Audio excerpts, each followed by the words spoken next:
आज हम सारा डिस्कशन चार्ट के ऊपर करेंगे। शॉर्ट टर्म के अंदर बाइंग अपॉर्चुनिटी बन सकती है, लेकिन सबसे पहले हम देखेंगे बड़े टाइम फ्रेम को। और अगर आपको बड़ी स्टोरी पता भी है, तब भी आपको वीडियो को पूरा देखना है, क्योंकि डिफरेंट टाइम फ्रेम में डिफरेंट डिफरेंट लेवल्स हैं जिनके बारे में आपको पता होना चाहिए। और अगर ये एनालिसिस गलत भी हुई, तब भी आपको ये आंसर लेवल से मिल जाएगा आगे क्या होने वाला है।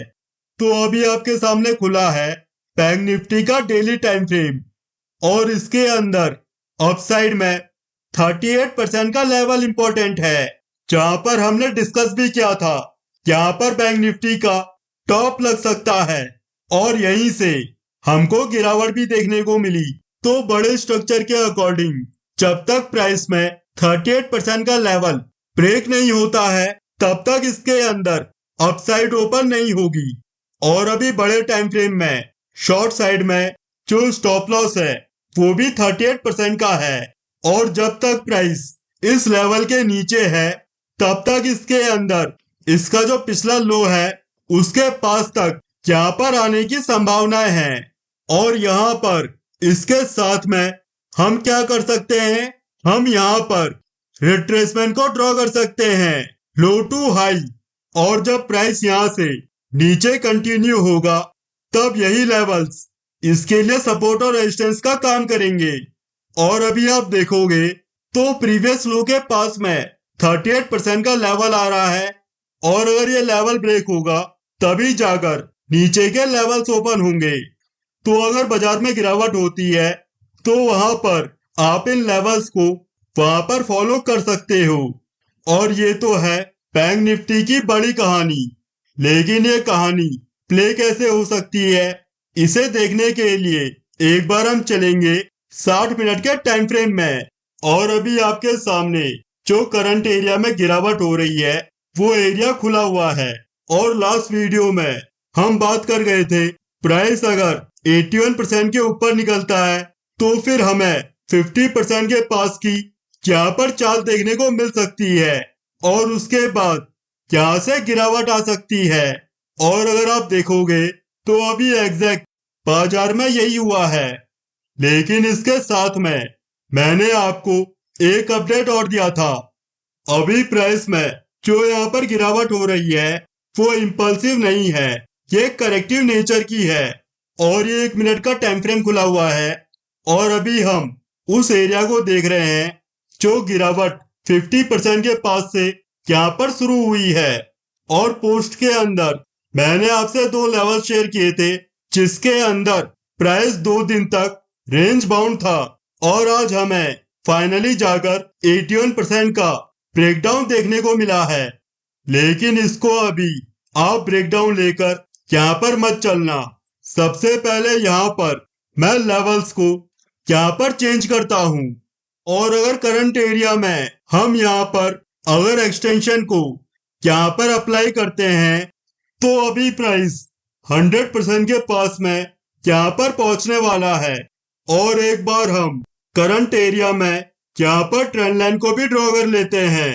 अब अगर आपको दिखता है प्राइस 100% के पास में या फिर 138% के पास में यहाँ पर संभल रहा है, और उसके बाद यहाँ पर जो प्राइस का ये वाला एरिया है 55,700 के पास का, अगर ये ब्रेक हो जाता है तो फिर प्राइस बाउंस के अंदर एंटर कर जाएगा, जिसमें हमें यहाँ पर इस ट्रेंड लाइन को देखना पड़ेगा।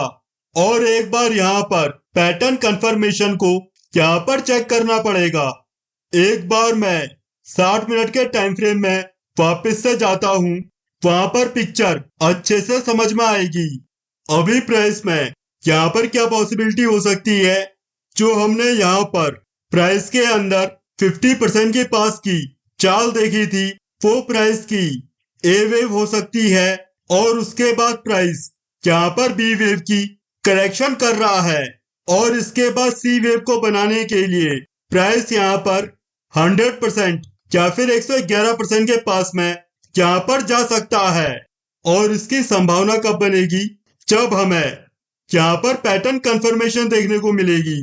अभी हमने 1 मिनट के चार्ट में इस एरिया को देखा था, तो यहाँ पर अगर हमें कंफर्मेशन मिलती है तो हम सी वेव के लिए जा सकते हैं। और अगर सी वेव बनने के बाद इसने नीचे का पैटर्न कंफर्म कर दिया तो फिर इसके बाद हमें एक बड़ी गिरावट देखने को मिल सकती है।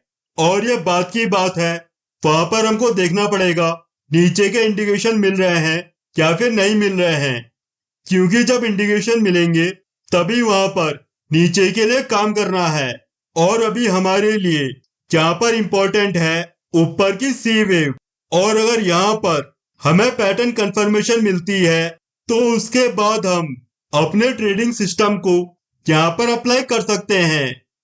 और अगर आप उनमें से हो जो ट्रेड ले तो लेते हैं लेकिन ये नहीं पता है प्रॉफिट बुक कहाँ पर करना है, या फिर हमारा ट्रेडिंग स्टॉप लॉस क्या होगा, या फिर कौन से ऐसे स्ट्रक्चर होते हैं जो मैक्सिमम टाइम ऊपर ही करते हैं, अगर आपको ये नहीं पता है तो आप जाकर इस वीडियो को देख सकते हो। यहाँ पर पूरे कॉन्सेप्ट को अच्छे से एक्सप्लेन किया हुआ है। और अभी हमने जो रिको ऑटो के अंदर और एबीबी के अंदर जो बड़ी बड़ी चालें देखी, जो कि मैंने YouTube चैनल में भी डिस्कस की थी, उनके अंदर भी यही पैटर्न बने थे।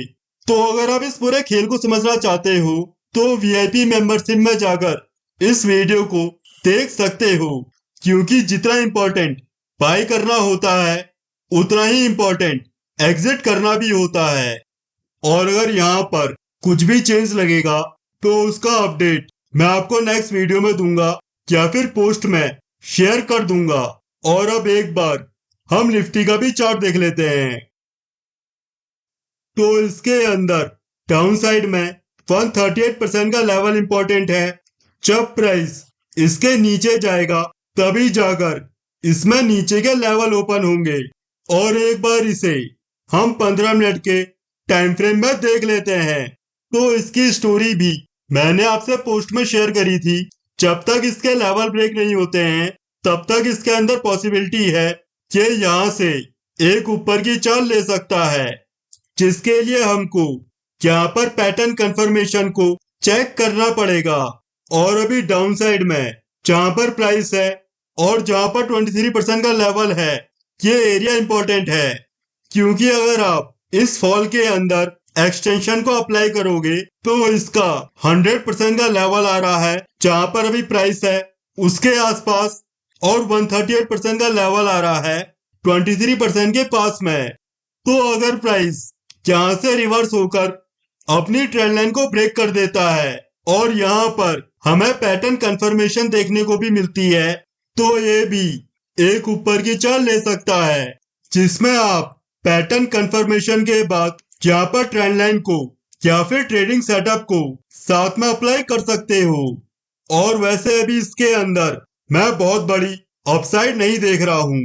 81% या फिर 100% का लेवल हमको यहाँ पर देखने को मिल सकता है, या फिर प्राइस थोड़ा बहुत यहाँ से भी ऊपर जा सकता है। लेकिन जब तक प्राइस डेली टाइम फ्रेम के 81% के लेवल के ऊपर सस्टेन नहीं करता है तब तक इसके अंदर नीचे की संभावनाएं खुली रहेंगी। और आपको मैंने लास्ट वीडियो में बताया था, अगर प्राइस यहाँ से ऊपर कंटिन्यू होता है तो फिर मैं यहाँ पर ट्रेड नहीं करूंगा, क्योंकि ये करेक्टिव स्ट्रक्चर है और यहाँ पर जो मेरा रिस्क एंड रिवॉर्ड रेशियो है वो फेवरेबल नहीं है। या फिर अगर कोई अपसाइड में देखना चाहता है तो 138% के लेवल के एसएल के साथ वो देख सकता है। लेकिन मैं यहाँ पर उन एरियाज में जाना पसंद करूंगा जहां पर स्टॉक में ऊपर का स्ट्रक्चर बना हुआ है या फिर रिस्क एंड रिवॉर्ड रेशियो मेरे फेवर में है। और ऐसे ही कुछ स्टॉक्स मैं आपके साथ संडे को शेयर करूंगा, जिनके अंदर अगर हमें पैटर्न कंफर्मेशन देखने को मिली तो फिर वहां पर एक ऊपर की चाल हमें देखने को मिल सकती है। तो अभी आप लेवल्स को देखते चलो, उससे ही आपको सारे आंसर मिल जाएंगे। और अब हम मिलेंगे नेक्स्ट वीडियो में। और जाने से पहले मैं डिस्क्लेमर दे देता हूँ, इस वीडियो में मैंने किसी भी तरह की बाइंग सेलिंग की रिकमेंडेशन नहीं दी है। जिन भी चार्ट्स को हमने देखा है उन्हें सिर्फ एजुकेशनल पर्पस के लिए देखा है। अगर इसके बेसिस में आपको कोई भी डिसीजन लेना है तो उससे पहले सोच विचार जरूर करना है, खुद भी चार्ट को एनालाइज करना है। यहाँ पर किसी भी तरह की रिकमेंडेशन नहीं है।